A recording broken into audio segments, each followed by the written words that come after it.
What's going on, everybody? It is yours truly, Mr. Taliaferro. NBA playoffs are upon thee. I'm so excited as a fan. I love this game a lot. And look, the NBA regular season has become a destination for storylines to manifest and for a lot of us to not watch a lot of basketball. Playoffs are different. I don't care how much you love NBA free agency storylines. To me, we put all that aside for 2 to 3 months to just focus on, the actual product on the court. No drama. The actual games matter. We are here, NBA playoffs, the 2019 edition, and it is my job to get you ready for all the action that you're about to witness. I want to do that by giving you the best storyline. So while you're watching the games, you can... That's kind of contradicting myself, right? I told y'all to not focus on the other stuff, focus on the games, but now I'm about to give you 10 storylines going on during it. Y'all know what I'm trying to do here. Here's 10 NBA storylines that you should watch while you're watching the game this postseason.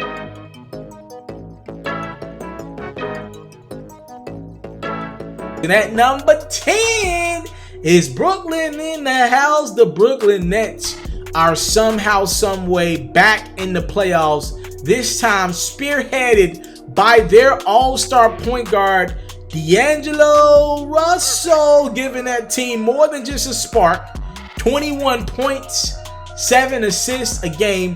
Brooklyn's very dangerous because they're playing with nothing but house money. No expectations. Shouldn't even be in the playoffs, but because they play in a weaker Eastern Conference and because that team has a lot of chemistry, they're somehow there. And if I were any team in the playoffs, I would not want to face them. I think they're going to take the Philadelphia 76ers to 7 game.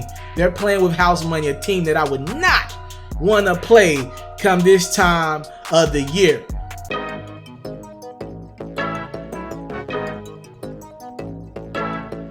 Number 9, the Portland Rebound.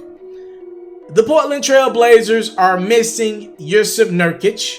He's out, unfortunately. He got injured a couple weeks back. He'll be back for this team at some point next year. So they're going to be missing a big. Remember, ironically, last year they were pretty much at full strength. And Anthony Davis killed them on the boards down low, killed the team overall. And he was a mismatch. Then Rondo and Drew Holiday got going. And next thing you know, the New Orleans Pelicans swept the Portland Trail Blazers. One of the shocks of the first round last year. Can these guards, Damian Lillard and CJ McCollum, put up enough points to somehow lead this Trailblazers team over the Oklahoma City Thunder? Can they rebound the basketball enough? We know Russ misses his share of shots. We know Paul George can sometimes slump and miss his share of shots. But those two guys are also two of the best rebounders. Top that off with Steven Adams, Jeremy Grant down low. I don't think the Portland Trailblazers can get enough boards. I expect the Thunder to get a lot of second chance opportunities in this series and get dominated down low. When Russ attacks the rim, when PG attacks the rim, Portland just can't do much about it. Salute to Enes Kanter. Great acquisition late by the Portland Trailblazers. But he's just not enough. The Portland Trailblazers, I personally believe, will be at the house again with another quick first round exit.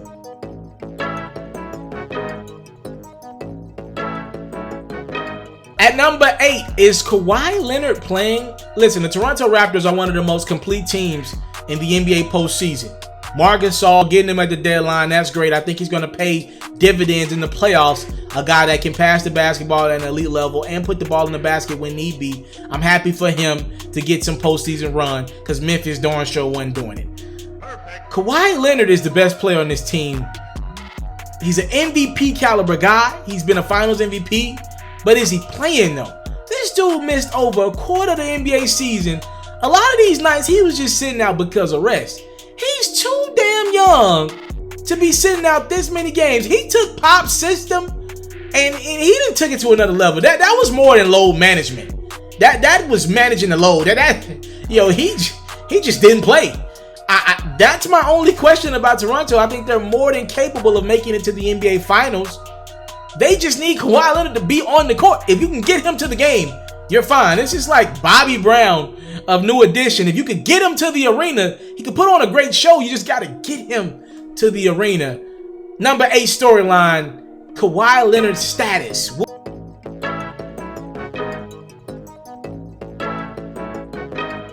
The weed makes people very sleepy. As we all know, dope is legal in Denver, Colorado, and a lot of people are asleep on the Denver Nuggets. Most experts out there are picking a first-round upset of the number 2 seeded Denver Nuggets, who are taking on the San Antonio Spurs. The Spurs got experience.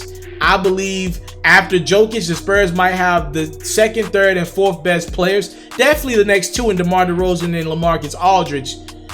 Out the coach, Mike Malone, Greg Popovich. You tell me who you're going to take. I'm rolling with the guy that got 5 rings, all right? I'm sorry to say this, Denver. I don't know how you guys are going to get out the first round again. 2 versus 7 matchup gone wrong. The prime example of a team that cares a lot about the regular season versus a team that really doesn't care a lot about the regular season at all. My number 7 storyline is Denver.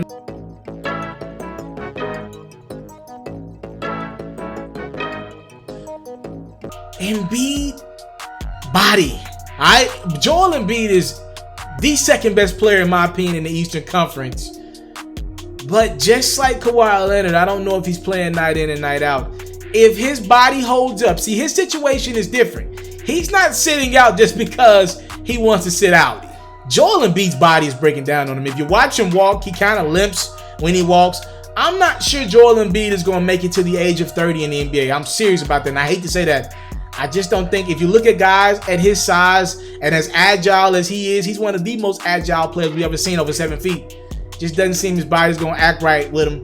And if he misses a game or 2, the Philadelphia 76ers could very well end up at the crib. I already brought up Brooklyn to you and how dangerous there are. Number 6 storyline for me will be the health of Joel Embiid.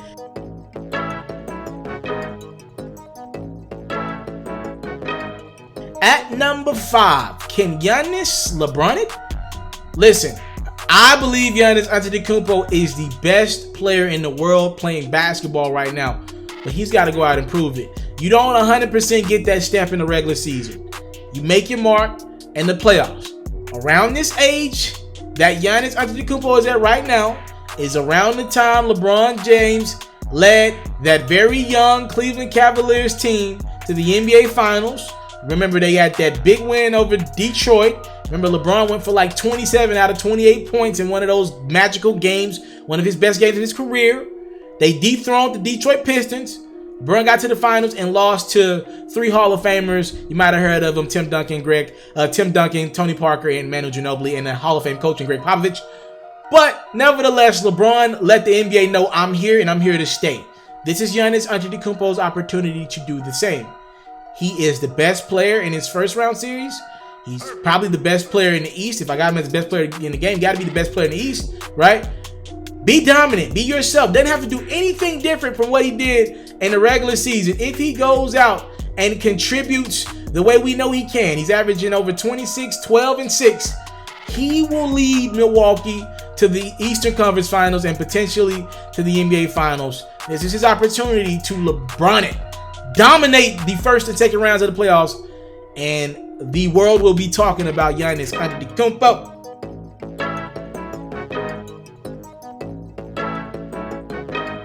At number 4, the Oklahoma City Thunder's own Paul George and Russell Westbrook. Let's not forget, Paul George made a big-time decision last summer. He didn't even give another team a meeting. He wanted to be a Los Angeles Laker for a few years and didn't even give Magic Johnson at the time and company a meeting. You chose the Oklahoma City Thunder. Now it's time to produce, PG-13. You got Russell Westbrook. Russ, since Kevin Durant's left you, he's won 2 championships. And he looks like he's well on his way to a third and the third Finals MVP. It looks like he made a good decision to go to a team that plays team basketball. And since then, Russ, you haven't gotten out of the first round. Legacies are beginning to get at stake. You guys are not 22 anymore. Y'all closer to 30. It's time for you guys to make some deep runs in the postseason. Y'all as healthy as y'all gonna be. Y'all got Portland. What's up, OKC? Can the Oklahoma City Thunder make a push this time around and get to at least a Western Conference Finals? They have the opportunity to do that, because in the second round, remember, if they get past Portland, it's going to be either Denver or San Antonio. These are two teams that the OKC Thunder can very well beat.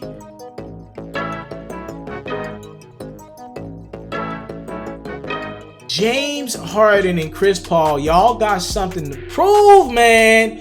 We all know, if you watch basketball, you know as much as I know. The Houston Rockets last year had the Golden State Warriors defeated mentally. They got to him. Kevin Durant was playing out of his game. They were doing something that a lot of teams can't do against the Warriors. Can you get past the third quarter? If you can make it to the fourth quarter, you have a chance to beat Golden State. Want to know why? They got so much talent on the court, they don't know who to give the ball to down the stretch, right? That's how you put pressure on Golden State. Make them get uncomfortable. And the Rockets did that. And if it wasn't for Chris Paul and his hammy going down, they would have got to the NBA Finals, and who knows what would have happened between them and the Cleveland Cavaliers. But injuries are a part of the game, and the Rockets, look, you can't make excuses for them. Chris Paul is healthy, and to help that out even more, if they get past the Utah Jazz in the first round, they'll get the Golden State Warriors around earlier than they did last year, so hopefully Chris Paul's body can hold up. Harden, Paul, where y'all at? Harden, your legacy could take a hit. I've already acknowledged I'm not giving James Harden any more MVP trophies. If he can't find a way to get past Golden State, it seems like he's managing his body to be great in the regular season and leave nothing in the postseason. You can change that narrative by beating the clear favorite Golden State Warriors in the playoffs. And Chris Paul, simple as day. You haven't won anything today. You're one of the game's greatest point guards, and you ain't won nothing. It's time to make it to the NBA Finals.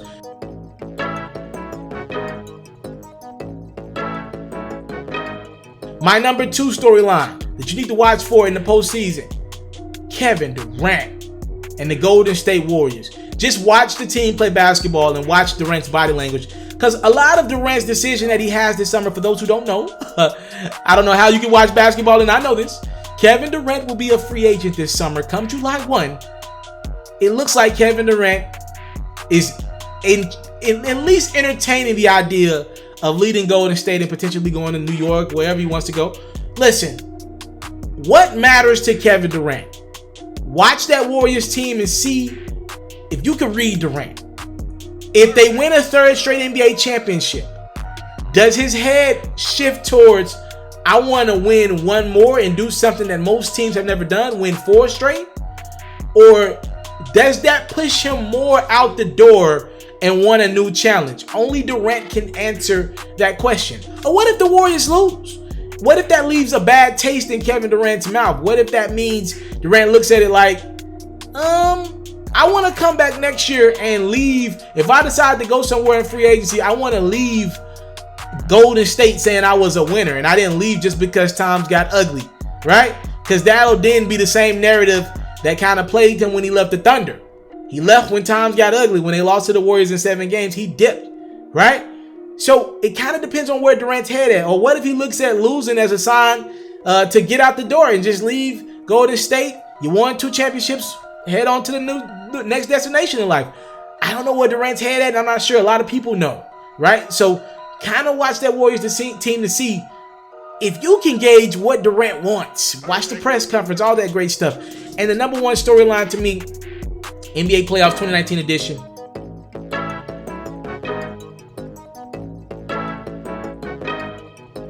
Kyrie Irving and the Boston Celtics.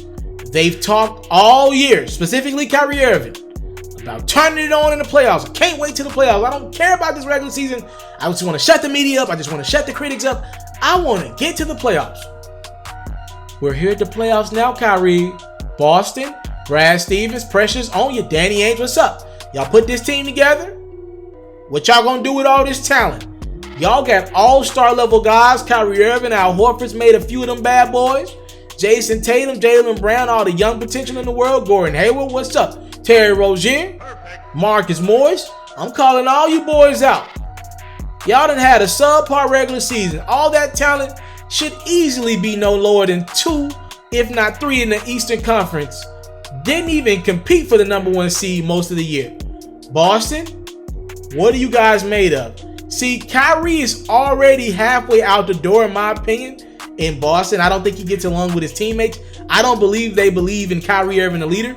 So when you're watching that Celtics team, literally, you can just watch body language and see if this team is getting along. If they start to lose or if they get tested by the Pacers, you got to believe Kyrie Irving is leaving. If they lose to the Indiana Pacers without Victor Oladipo, Kyrie has to leave. As a matter of fact, I'll take it a step further. Boston can't pay Kyrie max money if he's not good enough to get you by himself past the Indiana Pacers. Hell, LeBron beat the Pacers by himself last year and they had Oladipo. If Kyrie can't beat a Victor Oladipo-less Indiana Pacers team, he don't deserve max money. He ain't good enough. All right? They got to get rid of the Pacers quickly, and they got to look at least impressive in the second round against either Philadelphia or either Milwaukee or Detroit. I'm expecting the Boston Celtics to come out and put their big boy shoes on. A lot of people are picking the Celtics to beat Milwaukee in the second round. We'll see. I don't know if I'll go that far. But it's time, Boston. It's time. Where the 4-leaf clovers at? I need to see them. Celtics might need a little bit of luck and prayer if they want to make a deep postseason run. And those are my 10 NBA storylines that I am looking forward to this postseason. Yeah. Kyrie Irving and Kevin Durant, they're going to set the tone of the summer by what they do in the postseason. That'll tell us a lot. If Kyrie and Kevin Durant, they somehow lose before facing each other in the NBA Finals,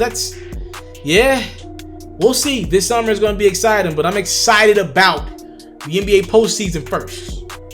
We're here.